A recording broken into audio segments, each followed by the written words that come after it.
नमस्कार साथियों, मैं आपका दोस्त विभोर मोतला एक बार फिर से हाजिर हूँ आप सबके सामने करंट अफेयर की नई क्लास के साथ। ये नई क्लास आपके लिए लेकर आई है वो 10 सवाल जो बने होंगे आज रात तक की सुर्खियों से और जो आने वाली सभी प्रतियोगी परीक्षाओं में आपके लिए महत्वपूर्ण साबित होंगे। तो चलिए दोस्तों, शुरू करते हैं आज की क्लास को आज के मोटिवेशन कोटेशन के साथ। आज का मोटिवेशन कोटेशन है आपके लिए, मंजिल बड़ी जिद्दी होती है, हासिल कहाँ नसीब से होती है, मगर वहां तूफान भी हार जाते हैं, जहां कोशिश यहाँ कश्तियां जिद पर होती हैं। दोस्तों, आपकी सफलता इस बात पर निर्भर करेगी कि आपका प्रयास कितना अच्छा रहा, और आपका प्रयास उतना ही अच्छा रहेगा जितनी आप में जिद होगी। जब आप अपने लक्ष्य को प्राप्त करने के लिए अपने मन में जिद रखते हैं तो आप एक दिन सफलता को जरूर प्राप्त कर लेते हैं। वो लोग कभी सफल नहीं हो पाते जो एक बार हारने के बाद बैठ जाते हैं, क्योंकि हार हमें सिखाने के लिए होती है, उस मंजिल तक पहुंचाने के लिए जहां पर हम जीत का परचम लहराते हैं। तो चलिए दोस्तों, शुरू करते हैं आज की क्लास को क्वेश्चन नंबर 1 के साथ। आज का क्वेश्चन 1 आपके लिए, हाल ही में संयुक्त राष्ट्र महासभा में पारित 2 राष्ट्र समाधान प्रस्ताव का नाम क्या है? दोस्तों, अभी हमारी जो यूएनजीए है, यानी यूनाइटेड नेशन जनरल असेंबली, ये जो हमारी, जिसे हम विश्व की लघु संसद के नाम से भी जानते हैं, विश्व की लघु संसद के नाम से भी जानते हैं। अब यहाँ पर 2 देश, फ्रांस प्लस सऊदी अरब एक प्रस्ताव लेकर आए हैं। प्रस्ताव किसका? तो प्रस्ताव है इजराइल और फिलिस्तीन के बीच जो विवाद है, इसको लेकर एक प्रस्ताव लाए हैं, क्योंकि अभी इजराइल और फिलिस्तीन के बीच जो युद्ध चल रहा है, जिससे इसमें शांति हो सके, इसके लिए एक प्रस्ताव लाया गया है। अब ये प्रस्ताव क्या है? तो ये है 2 स्टेट सॉल्यूशन। ये प्रस्ताव क्या है? 2 स्टेट सॉल्यूशन, यानी दोनों देश जहां पर स्थित हैं वहां पर उनके अस्तित्व को स्वीकार कर लिया जाए, और जो जमीन दोनों देशों के बीच में विवाद का कारण है, उस पे दोनों देशों का हक यानी उन पर मान लिया जाए, ऐसा इस प्रस्ताव में कहा गया है। अब ये प्रस्ताव लाया क्यों गया है? क्योंकि दोनों देशों के बीच विवाद चल रहा है। अब ये लाया कहाँ गया है?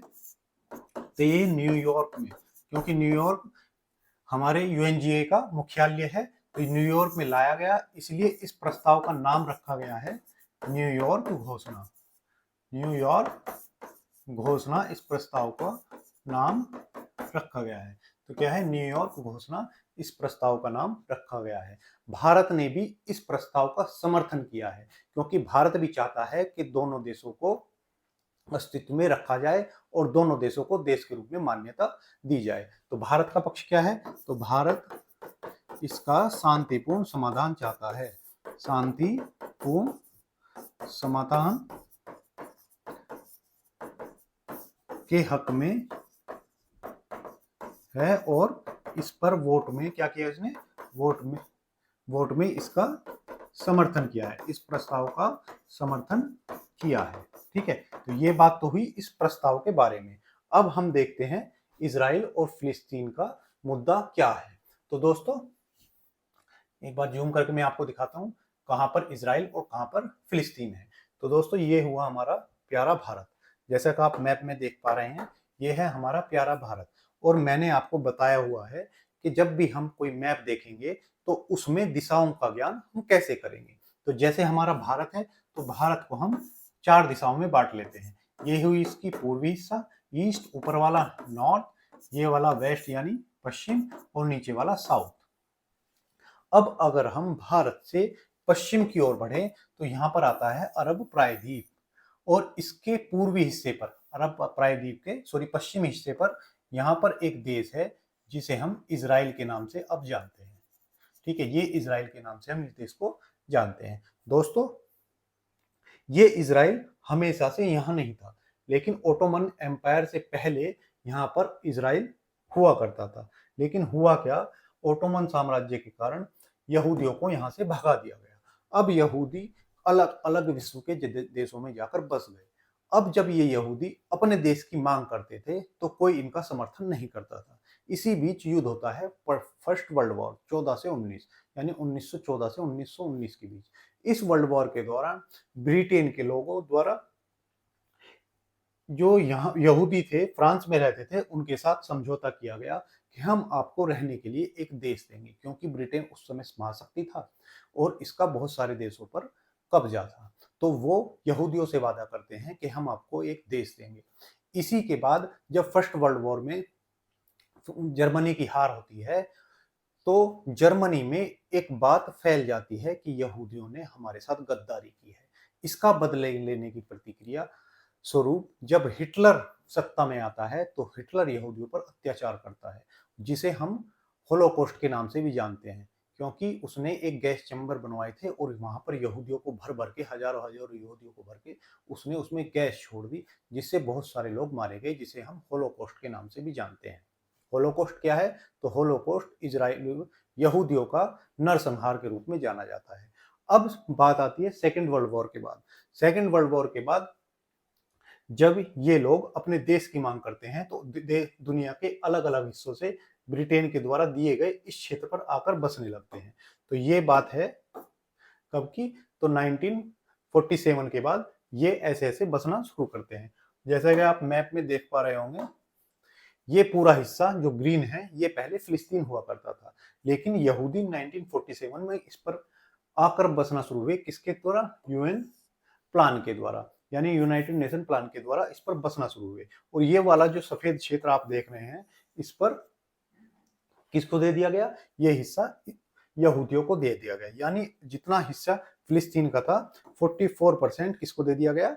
ये यहूदियों को दे दिया गया। जैसे जैसे समय बढ़ता रहा तो इन्होंने अपना जमीन हथियाने का जो प्रयास है उसको जारी रखा। अब इतने हिस्से पर कब्जा था। ये कब की बात है? तो ये 1967 में जब 6 डे वॉर हुआ, जब कई देशों को इसराइल ने एक साथ, कई मुस्लिम देशों को इसराइल ने एक साथ हरा दिया और बहुत सारी जमीन पर इसने कब्जा कर लिया। तो उसके बाद की स्थिति ये रही। अब बात करें 2020 के मैप तक, तो 2020 के मैप में ये ग्रीन वाला हिस्सा और ये डॉटेड डॉटेड जो क्षेत्र है, ये वाला हिस्सा सिर्फ फिलिस्तीन बचा है। बाकी पूरे व्हाइट कलर का जो आपको सफेद रंग का दिख रहा है, इस पर इसराइल का कब्जा है। अब की अगर बात करें तो इसके 75% भूमि, ये कौन सी? ये गाजा है और ये वेस्ट बैंक। वेस्ट बैंक, ये ग्रीन वाला हिस्सा वेस्ट बैंक। अब गाजा के 75% हिस्से पर इसराइल ने कब्जा जमा लिया है, यानी अब लगभग फिलिस्तीन अपने अस्तित्व से खत्म होने के कगार पर है। तो ये है अब इन दोनों के बीच का मुद्दा। अब जब इन दोनों के बीच फिर से युद्ध जारी है तो सब देश चाहते हैं कि युद्ध खत्म हो, इसीलिए इन्होंने यूनाइटेड नेशन जनरल असेंबली में इसके लिए एक प्रस्ताव लाया, जिसके पक्ष में 112 वोट पड़े, जिसमें एक वोट भारत का भी था। तो प्रस्ताव के पक्ष में कितने वोट पड़े हैं? तो प्रस्ताव के पक्ष में 112 वोट पड़े हैं, यानी 112 देश चाहते हैं कि इनके बीच का जो युद्ध है उसका शांतिपूर्ण कोई समाधान निकले। वहीं विरोध में 10 वोट पड़े, विरोध में 10, जो इस प्रस्ताव के समर्थन में नहीं थे। और इसमें एक यूएसए का भी वोट है। जैसा कि मैंने आपको पिछली क्लास में भी बताया था, यूएस हमेशा चाहता है वो काम किससे? इजराइल से कराता है, यानी इजराइल और यूएस को हम दो देश के रूप में अलग अलग मान्यता अवश्य देते हैं, लेकिन दोनों की विचारधारा एक सी है। ठीक है, तो ये हुआ हमारा ये पूरा मुद्दा। बाकी कुछ देश अनुपस्थित भी रहे, जिसमें 12 देशों ने क्या कहा कि हम इस वोटिंग में हिस्सा नहीं लेंगे। 10 देश विरोध में, 112 क्या रहे? पक्ष में रहे। और भारत ने भी इसके पक्ष में वोटिंग किया, क्योंकि भारत भी चाहता है कि शांतिपूर्ण समाधान इसका निकले। अब भारत का पक्ष क्या है? तो भारत चाहता है कि एक स्वतंत्र और संप्रभु फिलिस्तीन का समर्थन भारत करता है, यानी एक देश बने जिसमें फिलिस्तीनियों को भी उनके देश के रूप में जगह मिले और मान्यता मिले। इजराइल का शांतिपूर्ण और सुरक्षित जीवन की अधिकार मिले, यानी भारत ये भी चाहता है कि इजराइल के लोगों पर जो फिलिस्तीनी आतंकवादियों द्वारा हमले किए जाते हैं वो भी ना हो। यानी भारत का कुल मिलाकर स्टैंड ये है कि दोनों देश आपस में शांति और भाईचारे से रहे। अब बात करें हम यूनाइटेड नेशन जनरल असेंबली की, यूएन, जिसे हम विश्व की लघु संसद के रूप में भी जानते हैं, और इसकी स्थापना 24 अक्टूबर 1945 को हुई थी। और कहाँ हुई थी? तो इसकी स्थापना सैन फ्रांसिस्को, जो कहाँ पर है? कैलिफोर्निया में है।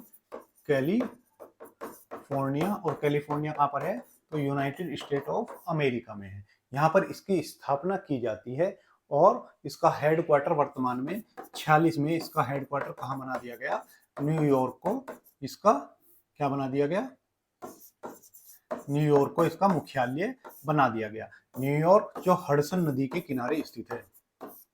हडसन नदी के किनारे स्थित शहर कौन सा है? न्यूयॉर्क है। और जिसके अन्य नाम क्या है?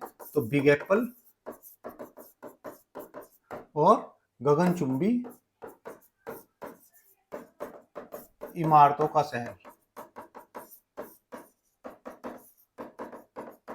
गगनचुंबी इमारतों का शहर क्या है? तो न्यूयॉर्क है। ठीक है। तो अब हम बात करें यूनाइटेड नेशन की, तो इसके 6 अंग होते हैं। इसके 6 अंग होते हैं, जिसमें 6 अंग कौन से हैं? तो एक हमने पढ़ा यूनाइटेड नेशन जनरल असेंबली, दूसरा है सुरक्षा परिषद, अंतरराष्ट्रीय न्यायालय,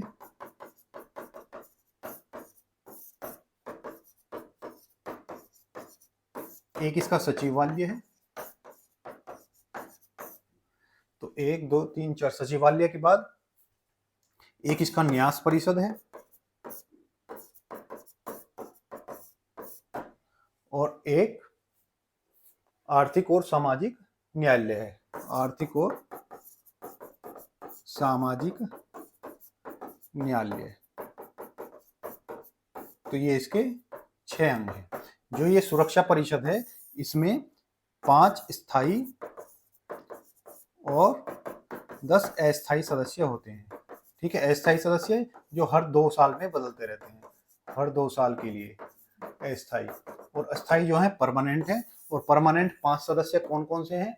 तो इसमें US plus UK, United kingdom, France, चीन और रूस। तो ये 5 देश जो इसके परमानेंट सदस्य हैं। तो ये पूरी जानकारी आपको हुई यूएन के बारे में। चलिए अब रिवीजन के कुछ क्वेश्चन देख लेते हैं। हाल ही में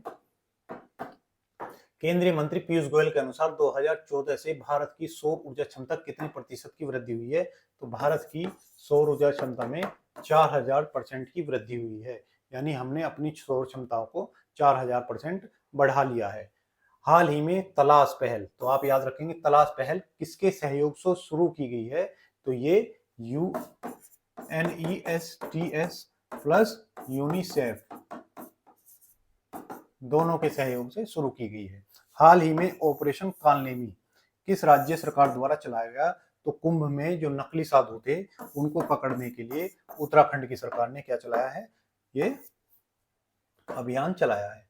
अब देखते हैं क्वेश्चन नंबर 2। क्वेश्चन नंबर 2 है हमारा, हाल ही में भारत और नॉर्वे के बीच पहली समुद्री सुरक्षा वार्ता कब और कहां आयोजित की गई? दोस्तों, हमारा जो उत्तरी हिस्सा है, पृथ्वी के उत्तरी हिस्से पर एक देश स्थित है जिसको हम नॉर्वे के नाम से जानते हैं। अब नॉर्वे और भारत के बीच 13 सितंबर को एक बैठक का आयोजन किया गया, और इस बैठक में जो भारत है उसने ओस्लो में अपना पहला समुद्री सुरक्षा निशस्त्रीकरण, इसने नॉर्वे की राजधानी जो ओस्लो है, यहां पर भारत ने अपना पहला समुद्री सुरक्षा निशस्त्रीकरण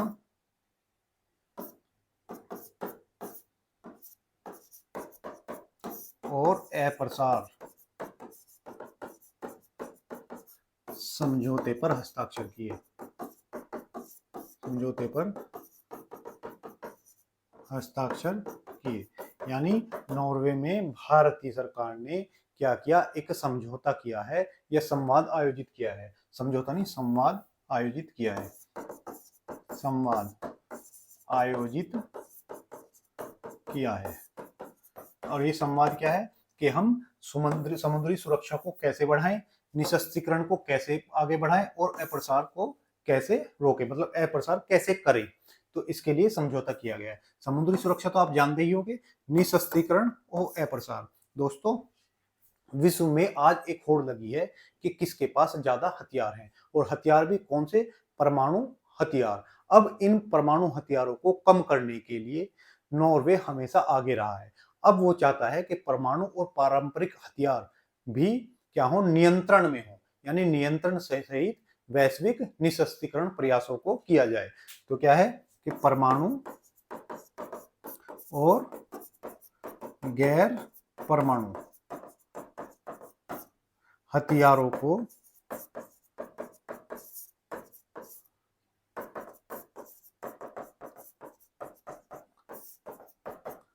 का प्रयास करना किसकी जिम्मेदारी है, तो ये नॉर्वे में इस संवाद बैठक का मेन मुद्दा रहा। साथ ही इसमें कहा गया कि जो हमारे परमाणु हथियार हैं, जिसके लिए हम एनपीटी, नॉन प्रोलिफरेशन ट्रीटी, यानी निशस्त्रीकरण संधि जो या अप्रसार संधि है, उस पर हम बने रहें और उसको आगे बढ़ाएं। तो ये क्या है, परमाणु न्यूक्लियर अप्रसार संधि को आगे बढ़ाएं, और जो हमारे और देश जो परमाणु हथियारों का विकास करने जा रहे हैं, उनको कैसे ना कैसे करके हम रोकें और परमाणु की होड़ को खत्म करें, क्योंकि ये दुनिया के लिए एक खतरा है। तो ये कहाँ किया गया है, ये नॉर्वे में आयोजित किया गया है।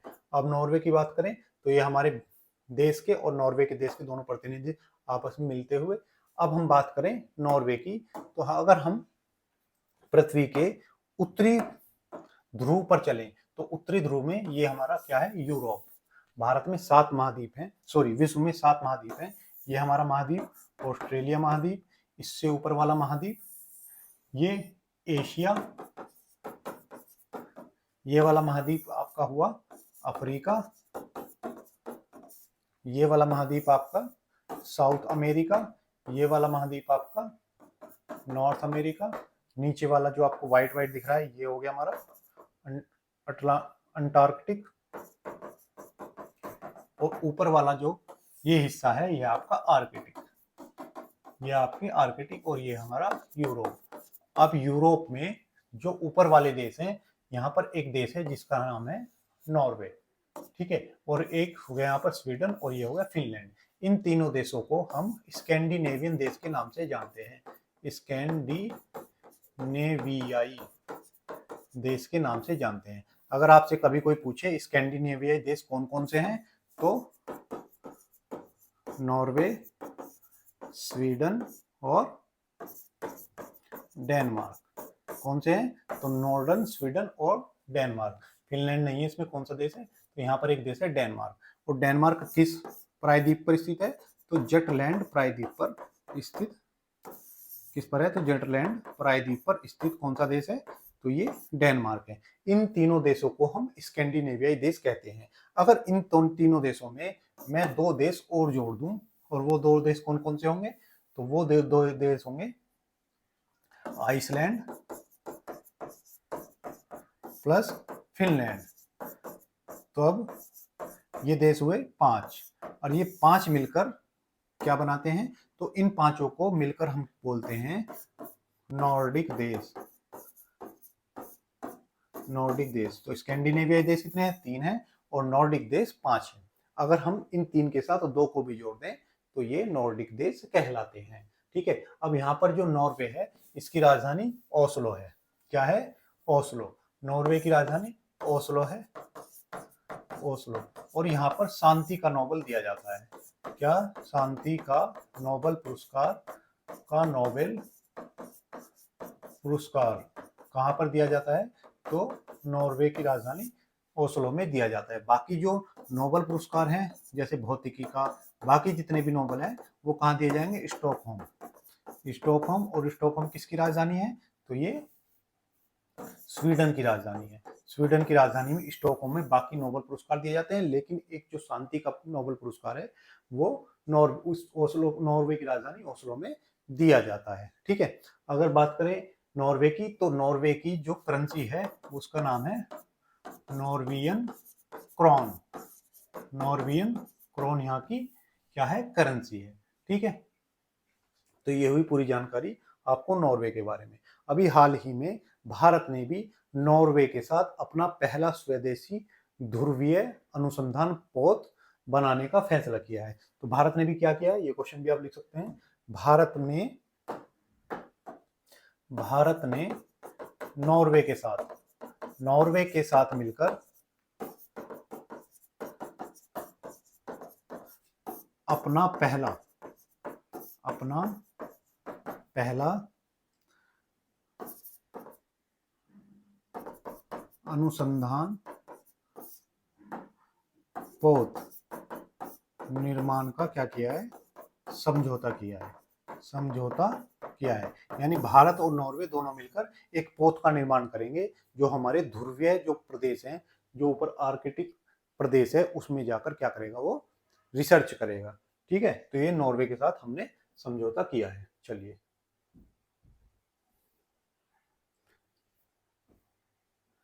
तो हमारा क्वेश्चन नंबर 2। अब देखते हैं क्वेश्चन नंबर 3। हाल ही में टाइम्स 100 क्रिएटर्स की सूची में शामिल होने वाली पहली भारतीय कौन बनी है? तो इस सूची में शामिल होने वाली पहली भारतीय हैं प्राजक्ता कोहली। कौन बनी है? तो प्राजक्ता कोहली ये बनी है। जुलाई 2025 में ताजा फीफा रैंकिंग में भारत का स्थान कितना था? तो भारत को 133वीं रैंक मिली थी। हाल ही में तेलंगाना को किस क्षेत्र में राष्ट्रीय पुरस्कार से सम्मानित किया गया? तो बैटरी निर्माण के क्षेत्र में इनको पुरस्कृत किया गया है। ठीक है, चलिए अब देखते हैं क्वेश्चन नंबर 3। क्वेश्चन नंबर 3 है, अंतर्राष्ट्रीय लोकतांत्रिक दिवस हर वर्ष किस तिथि को मनाया जाता है? तो 15 सितंबर को क्या मनाते हैं हम? अंतर्राष्ट्रीय लोकतंत्र दिवस के रूप में हम मनाते हैं। ठीक है, लोकतंत्र दिवस के रूप में हम 15 सितंबर को मनाते हैं। और ये किसके द्वारा मनाया जाता है? तो यूनाइटेड नेशन जनरल असेंबली, इसके द्वारा इसकी शुरुआत 2007 में की गई। यानी 2007 में इसको स्थापित किया गया। और पहली बार कब मनाया गया? तो पहली बार 2008 में मनाया गया। यानी यूनाइटेड नेशन चाहता है कि लोकतंत्र को बढ़ावा मिले। यानी इसका उद्देश्य क्या हुआ कि लोकतांत्रिक जो संस्थाएं हैं उनकी रक्षा हो और सुनिश्चित करे, लोकतंत्र को सुनिश्चित करें। तो इसका उद्देश्य क्या हो गया? लोकतांत्रिक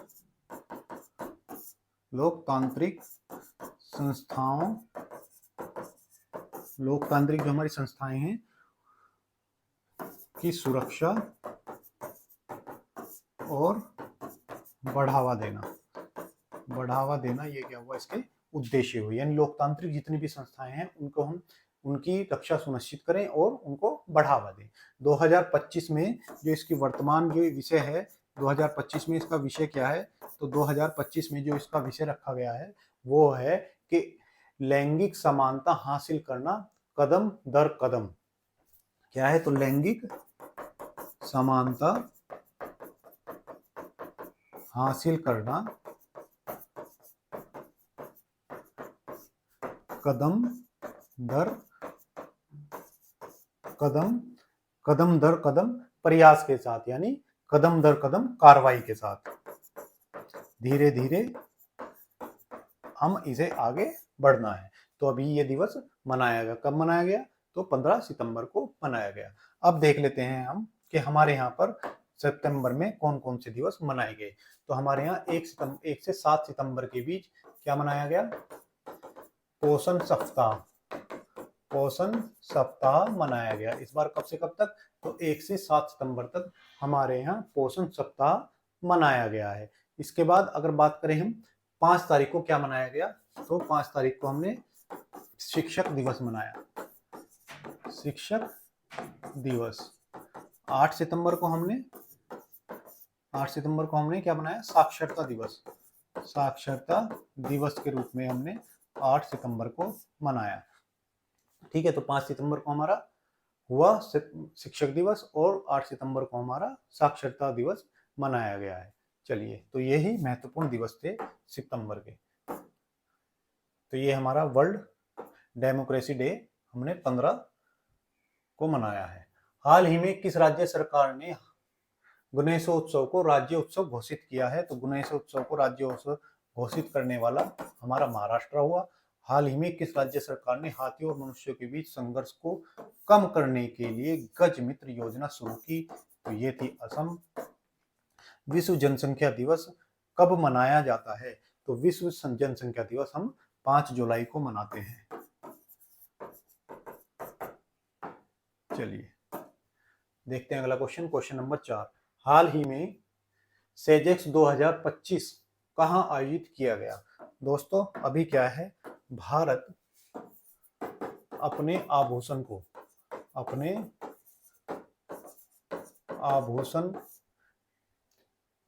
को बढ़ावा देने के लिए क्या करता है, सेजेक्स का आयोजन करता है। सेजेक्स 2025 का आयोजन करता है। और कहां पर इसने किया है? तो इसने किया है जेद्दा। और जेद्दा कहां पर है? तो सऊदी अरब का एक शहर है जेद्दा, यहां पर इसका आयोजन किया है। ठीक है, तो आयोजन करता कौन है, किसने आयोजन किया है? तो जो भारतीय वाणिज्य मंत्रालय है, यानी भारतीय वाणिज्यिक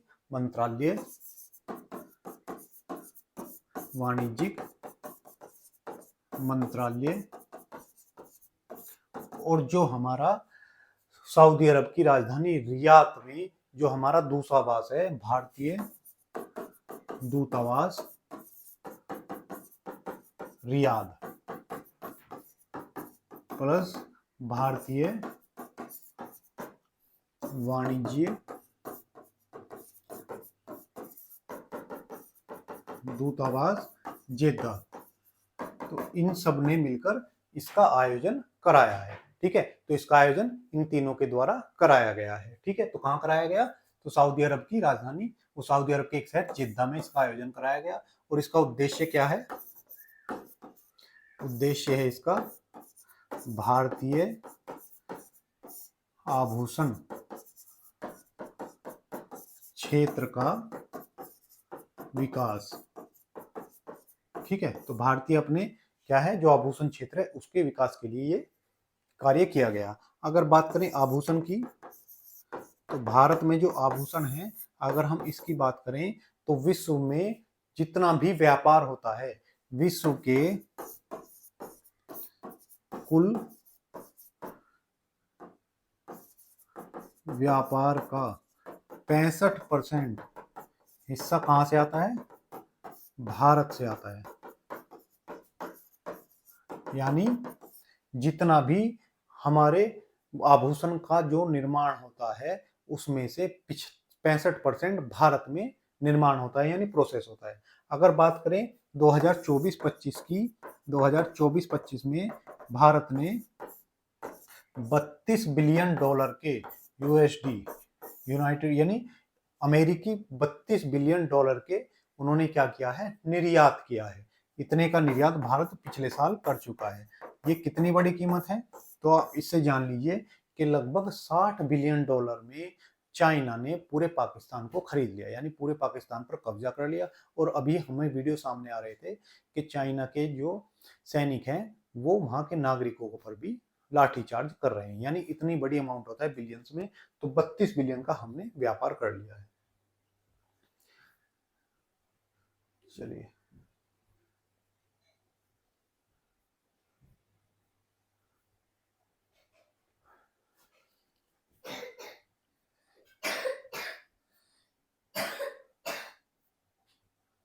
तो ये हमारे और सऊदी अरब के दोनों के प्रतिनिधि बात करते हुए।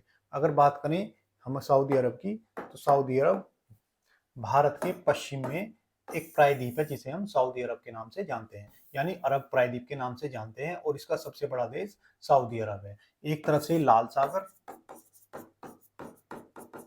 और यहाँ पर इसके अरब सागर, और इधर है इसके पर्शियन गल्फ यानी फारस की खाड़ी। तो तीनों तरफ से ये पानी से घिरा है। इधर लाल सागर हुआ, इधर फारस की खाड़ी, नीचे अरब सागर। अरब सागर और लाल सागर को जोड़ने वाली जो ये छोटा सकरा रास्ता है, इसको हम क्या कहते हैं? इसको हम बोलते हैं बाबे मंडल, बाबल मंदेव की संधि, मंदेव की संधि। ये किसे किसे जोड़ती है? तो ये लाल सागर को जोड़ेगी, लाल सागर को जोड़ती है। ये जो छोटी सी आपको खाड़ी नुमा संरचना दिख रही है, ये है अदन की खाड़ी। तो लाल सागर को अदन की खाड़ी से जोड़ने वाली जल संधि कौन सी है? बाबे मंदेव जल संधि है।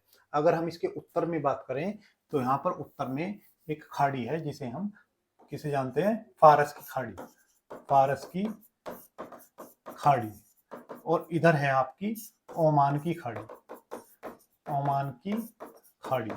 अब इन दोनों को बीच में जोड़ने वाला सकरा रास्ता जिससे पानी होकर गुजरता है, उसका नाम है हारमोज जल संधि, हारमोज जल संधि।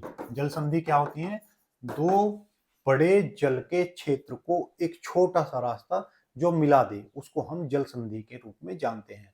ठीक है, तो ये छोटा सा रास्ता जो दो बड़े पानी को मिलाता है, इसको हम जल संधि के रूप में जानते हैं। नीचे इसके बाबे मंदेव है और उत्तर की तरफ इसकी हॉर्मुज जल संधि है। अब बात करें सऊदी अरब की, इसकी राजधानी रियाद है और इसकी जो मुद्रा है यानी करेंसी इसकी रियाल है। तो रियाल मुद्रा और रियाल करेंसी। यहाँ पर कुछ मरुस्थल भी पाए जाते हैं, और कौन कौन से मरुस्थल पाए जाते हैं? तो यहाँ पर जो मरुस्थल है उसका नाम है अल नहफूद, अल कबीर, अल कबीर और रब अल खाली, रब अल खाली। ये यहाँ के दो महत्वपूर्ण मरुस्थल हैं। चलिए, ये हुई जानकारी हमारी सऊदी अरब के बारे में। अब प्रीवियस मंथ के क्वेश्चन देखते हैं। हाल ही में किस भारतीय क्रिकेटर को का चित्र लॉर्ड्स के एमसीसी संग्रहालय में अनावरित किया गया? तो कौन है? हमारे जो सचिन तेंदुलकर हैं,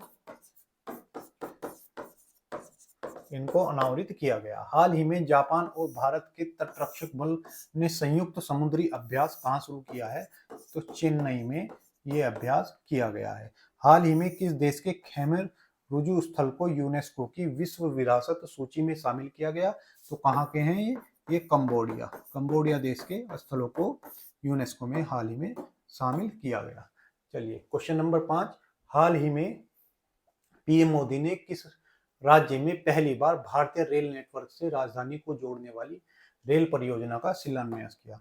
हमारे जो प्रधानमंत्री हैं श्री नरेंद्र दामोदर दास मोदी, ये कहाँ पर हैं? ये अभी 3 दिवसीय यात्रा पर हैं। 3 दिवसीय यात्रा 13 से 15 सितंबर। और इसके दौरान ये किस किस की यात्रा करेंगे? तो ये मिजोरम, मणिपुर, उसके बाद ये असम जाएंगे, असम के बाद ये वेस्ट बंगाल और फिर वहाँ से बिहार। तो इतने बड़े दौरे पर हमारे प्रधानमंत्री मोदी जी निकले हुए हैं। अब इस दौरान वो क्या करेंगे? 71,000 करोड़ की 71,000 करोड़ की योजनाओं का या तो क्या करेंगे? उद्घाटन करेंगे या शिलान्यास करेंगे। उद्घाटन और क्या? शिलान्यास करेंगे। ठीक है, इसी क्रम में इन्होंने एक योजना की शुरुआत कहां पर की? मिजोरम में की, मिजोरम में की। और ये कितने की है? 7,080 करोड़ की ये क्या है? परियोजना है। करोड़ रुपए की क्या है? परियोजना है। तो ये कहां पे शुरू की गई है? मिजोरम में शुरू की गई है। और मिजोरम में पहली बार भारतीय नेटवर्क से राजधानी को जोड़ने वाली रेल परियोजना का शिलान्यास करेंगे। और इस परियोजना का क्या नाम है? तो इसका नाम है बेरावी सेरांग रेल परियोजना है। रेल परियोजना यानी अब तक यहाँ रेल नहीं गई थी, ये गई है और इसका नाम है बेरांग। इसका क्या नाम है? तो इसका नाम है बेरावी सोरांग, बेरावी सोरांग रेल परियोजना। तो इसके द्वारा जो यहाँ की राजधानी है आइजोल, उसको कहाँ से? रेलवे नेटवर्क से जोड़ा जाएगा, जो 8,070 करोड़ की परियोजना है। 8,070 करोड़ की परियोजना है और रेलवे नेटवर्क का इसमें विकास किया जाएगा। जो मिजोरम की राजधानी आइजोल है, इसको भारतीय रेल नेटवर्क से जोड़ेगी। ये क्या करेगी? मिजोरम की राजधानी क्या हुई इसकी? आइजोल। आइजोल को कहां से जोड़ेगी? रेल नेटवर्क से जोड़ेगी, रेल नेटवर्क से जोड़ेगी। ठीक है, तो रेल नेटवर्क से जोड़ने वाली कौन सी हुई? तो बेरिंग और बेरावी और सोरांग, ये रेल नेटवर्क परियोजना हुई। आई जाएंगी कहां से कहां तक? तो सोरांग से नई दिल्ली, मतलब ये रूट रहेगा सोरांग से नई दिल्ली, सोरांग से गुवाहाटी और सोरांग से कहां तक? तो ये वेस्ट बंगाल, पश्चिम बंगाल तक ये 3 ट्रेनें चलाई जाएंगी। यानी सोरांग अब, यानी आइजोल अब देश के अन्य क्षेत्रों से भी रेलवे माध्यम से हमारा जुड़ पाएगा। चलिए, अभी मणिपुर की अवसंरचना, उसके साथ ही मणिपुर में 7,300 करोड़ की सड़क और राजमार्ग प्रोजेक्ट का निर्माण करेंगे। वहीं इम्फाल में ये सब कार्य किए जाएंगे। वहीं पश्चिम बंगाल की बात करें तो पश्चिम बंगाल और बिहार में भी ये योजनाएं शुरू की जाएंगी। ठीक है, तो बात करें हमारे पीएम मोदी जी, ये रहे, और ये क्या कर रहे हैं? ये विकास कार्यों का शिलान्यास कर रहे हैं अलग अलग राज्यों में। अब हम बात करें अपने पूर्वोत्तर के राज्यों की, तो ये अरुणाचल प्रदेश, उससे नीचे नागालैंड, और ये मणिपुर और ये मिजोरम। ये चारों राज्य किससे साझा कर रहे हैं? तो म्यांमार से अपनी अंतर्राष्ट्रीय सीमा साझा करते हैं। कौन कौन से? ऊपर आंध्र प्रदेश, नीचे नागालैंड, उसके नीचे मणिपुर और नीचे मिजोरम। ये चारों स्टेट क्या करेंगे? यहाँ से म्यांमार से सीमा साझा करते हैं। अब ये जो नीचे वाला स्टेट है, इसका नाम है मिजोरम। इसकी बात हम कर लेते हैं। किसकी बात करेंगे? तो हम मिजोरम की बात करेंगे। मिजोरम की राजधानी आइजोल, आइजोल यहाँ की राजधानी है। यहाँ के जो सीएम है वो है लाल दुहमा। कौन है? लाल दुहमा यहाँ के हमारे मुख्यमंत्री है। और यहाँ के जो राज्यपाल हैं वो हैं विजय कुमार, डॉक्टर विजय कुमार यहाँ के वर्तमान में राज्यपाल हैं। बात करें लोकसभा सीट की, तो एक लोकसभा सीट है, एक यहाँ पर राज्यसभा सीट है। ठीक है, और विधानसभा सीट यहाँ पर 40 है। तो 40 यहाँ पर विधानसभा सीटें हैं। आप सबसे ज्यादा ध्यान क्या रखेंगे? यहाँ की भाषाएं और त्योहार यहाँ पर कौन कौन से मनाए जाते हैं। यहाँ पर भाषाएं कौन कौन सी होगी? तो भाषाएं यहाँ की मिजो, अंग्रेजी और हिंदी, ये तीनों भाषाएं यहाँ पर बोली जाती हैं। उसके बाद अगर मैं बात करूं यहाँ के त्योहार की, तो सबसे महत्वपूर्ण जो त्योहार है यहाँ का चाप चार कूट। चाप चार कूट, चाप चार कूट यहाँ का सबसे महत्वपूर्ण त्योहार है। और इनके सभी त्योहारों में कूट पीछे जुड़ा होता है, जैसे मीम कूट और थाल फवांग कूट। कौन सा? तो मीम कूट और थाल फवांग कूट, ये यहाँ के त्योहार हुए। अब बचते हैं यहाँ के नेशनल पार्क यानी राष्ट्रीय उद्यान कौन से हैं? तो ब्लू माउंटेन और यहाँ का जो सबसे प्रसिद्ध ब्लू माउंटेन है, और यहाँ का मुरलेन यहाँ के दो क्या हैं? महत्वपूर्ण नेशनल पार्क हैं। चलिए, भारत ने हाल ही में किस प्रकार के वाहनों को बढ़ावा देने के लिए प्रोत्साहन योजना शुरू की है? तो भारत ने जो इलेक्ट्रिक ट्रक इनको बढ़ावा देने के लिए प्रोत्साहन योजना शुरू की है। हाल ही में किस राज्य में हरेला पर्व के अवसर पर 5 लाख से अधिक पौधे लगाए गए हैं? तो ये कहाँ? उत्तराखंड में लगाए गए हैं। हाल ही में यूनेस्को द्वारा ऐतिहासिक किले को विश्व धरोहर स्थल घोषित किया गया है। तो जो हमारा तमिलनाडु में मराठा साम्राज्य का किला है, जिसको हम जिंजी किले के नाम से जानते हैं, उसको किया गया है।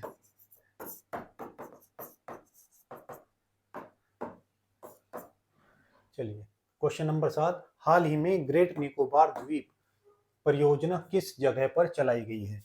तो जो हमारी ग्रेट निकोबार द्वीप परियोजना है, कहाँ पर? अंडमान निकोबार में चलाई गई है। दरअसल दोस्तों, भारत का लक्ष्य है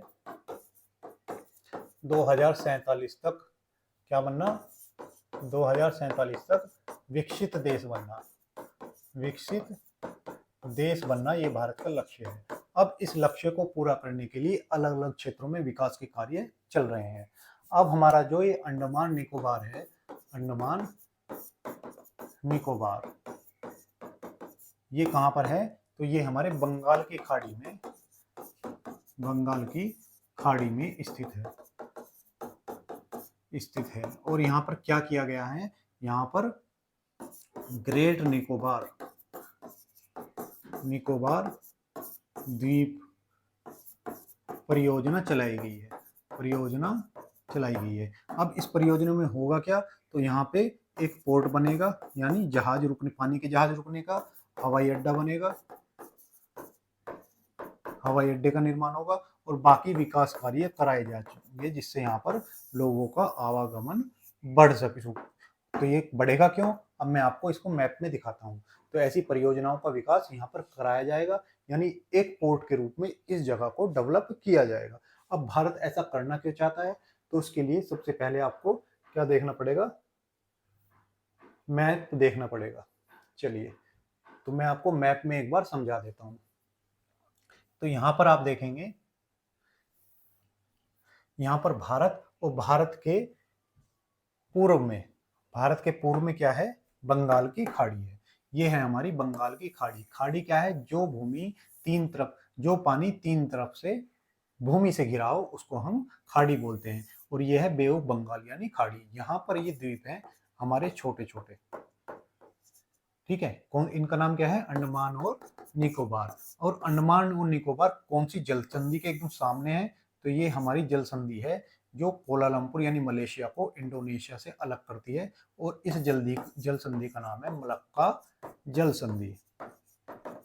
मलक्का जल संधि है। अब यहाँ पर आप देखेंगे, मलक्का जल संधि में एक छोटू सा देश है यहाँ पर, जिसका नाम है सिंगापुर।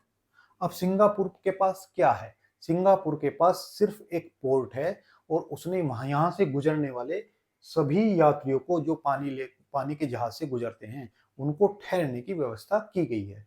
क्योंकि ये जो आप जल संधि देख रहे हैं, इसका विश्व का लगभग 60% जो व्यापार है या समुद्री व्यापार है, वो यहीं से ही होकर गुजरता है। कहाँ से? मलक्का जल संधि से होकर गुजरता है। और यहाँ के लोगों को रुकने के लिए, जो यहाँ से गुजरते हैं, क्योंकि समुद्र में सालों साल लोग चलते हैं, सालों साल की यात्रा करते हैं। अब यहाँ से गुजरने वाले लोगों को अपनी साफ सफाई, खाने पीने या अपना मेंटेनेंस के लिए कुछ समय बिताना होता है, जिसके लिए जहाज यहाँ पर आकर रुकते हैं। और इसी कारण जो सिंगापुर है वो एक इतना डेवलप देश बन गया है।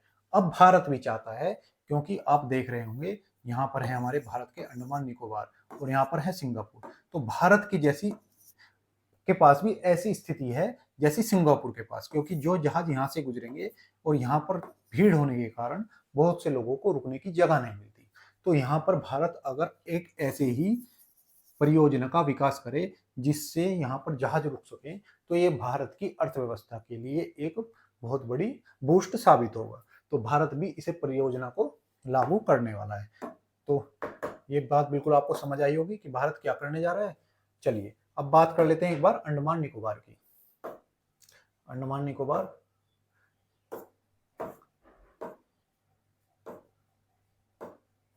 तो ये है अंडमान निकोबार। तो इसमें भारत क्या करेगा? ये हमारे जो अंडमान निकोबार द्वीप है, यहाँ पर भारत पोर्ट का निर्माण करेगा। बात करें अंडमान निकोबार की, तो इसकी जो पहले राजधानी थी उसका नाम क्या था? Port Blair. पोर्ट ब्लेयर यहाँ की राजधानी थी और इसका नाम बदलकर अब क्या कर दिया गया है? श्री विजयपुरम। तो हमारे अंडमान निकोबार की राजधानी है, इसका नाम क्या कर दिया गया है, श्री विजयपुरम। और इस अंडमान निकोबार में भारत का एकमात्र सक्रिय ज्वालामुखी है और उसका नाम क्या है, बैरन द्वीप। बैरन द्वीप यहाँ का सबसे सक्रिय ज्वालामुखी है, जो भारत का एकमात्र ज्वालामुखी है। ठीक है, इसकी राजधानी पोर्ट ब्लेयर हुई, जिसका नाम श्री विजयपुरम अभी कर दिया गया है। और जो यहाँ के राज्यपाल हैं वो हैं देवेंद्र कुमार जोशी। यहाँ के राज्यपाल कौन है, तो देवेंद्र कुमार जोशी यहाँ के राज्यपाल हैं।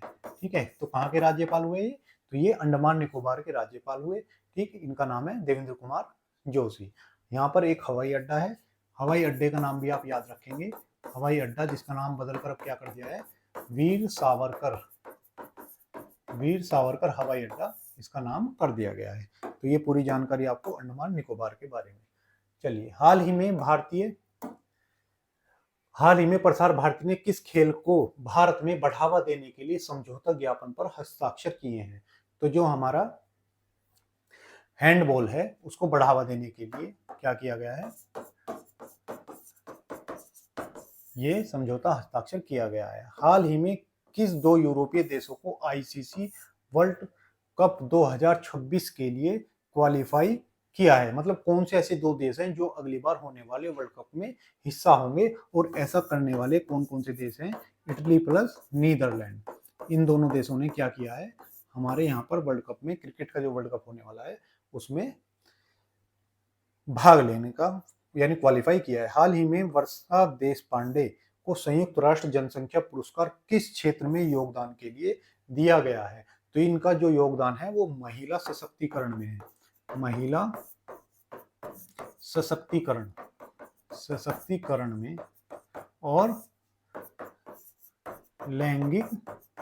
जो हमारी लैंगिक न्याय है उसको दिलाने में, लैंगिक न्याय को दिलाने में ये कार्य करती हैं। चलिए, 8वां, हाल ही में IIM अहमदाबाद दुबई कैंपस का उद्घाटन किसने किया। तो अभी क्या हुआ है, जो हमारा अहमदाबाद IIM हमारे मैनेजमेंट का एक टॉप कॉलेज जिसे हम IIM अहमदाबाद के नाम से जानते हैं, इसने अभी अपना एक कैंपस का उद्घाटन किया है। और कैंपस का उद्घाटन कहाँ किया है, दुबई जो कहाँ पर है, UAE में है। तो इसका उद्घाटन किया है। अब इसको उद्घाटन करता कौन रहे, यानी किन लोगों ने इसका उद्घाटन किया। तो भारत की ओर से इसमें हमारी शिक्षा मंत्री और हमारे शिक्षा मंत्री कौन है, धर्मेंद्र प्रधान है। और वहीं UAE के कैबिनेट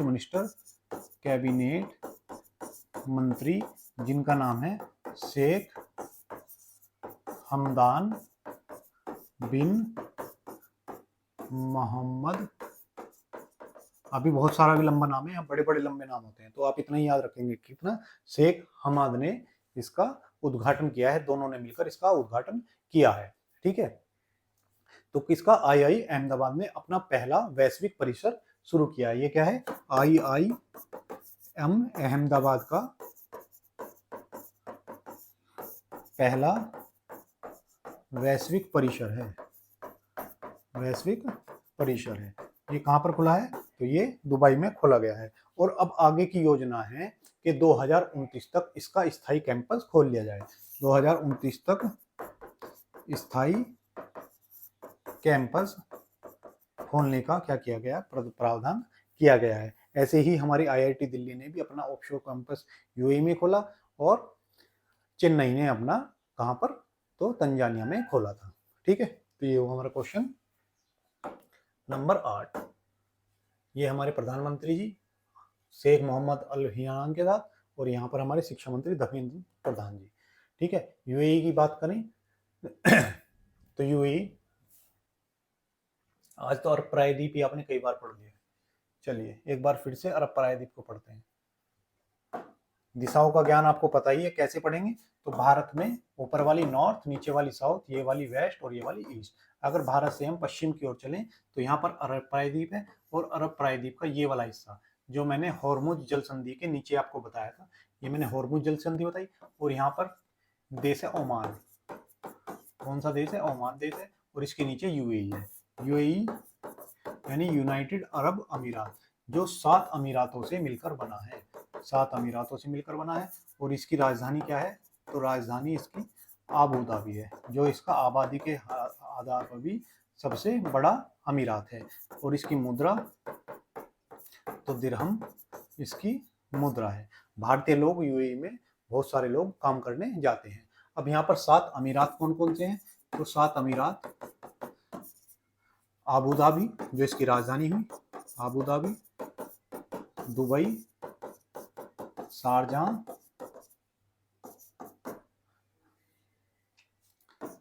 शारजाह के बाद शारजाह के बाद इसकी क्या हुई? अजमान, अजमान, अजमान, उमन अल कुनैन,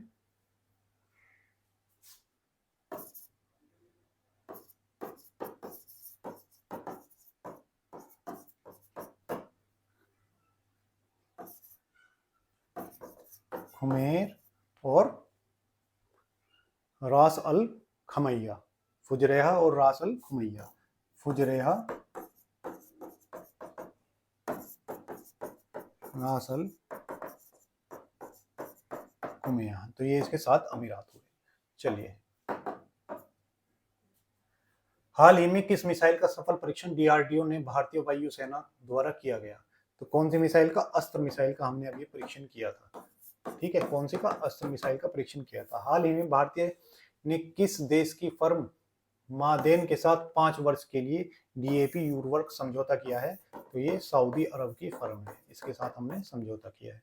हाल भारत और ऑस्ट्रेलिया के बीच होने वाला आयोजित संयुक्त सैन्य अभ्यास का नाम क्या है? तो इसका नाम है ऑस्ट्रो हिंद।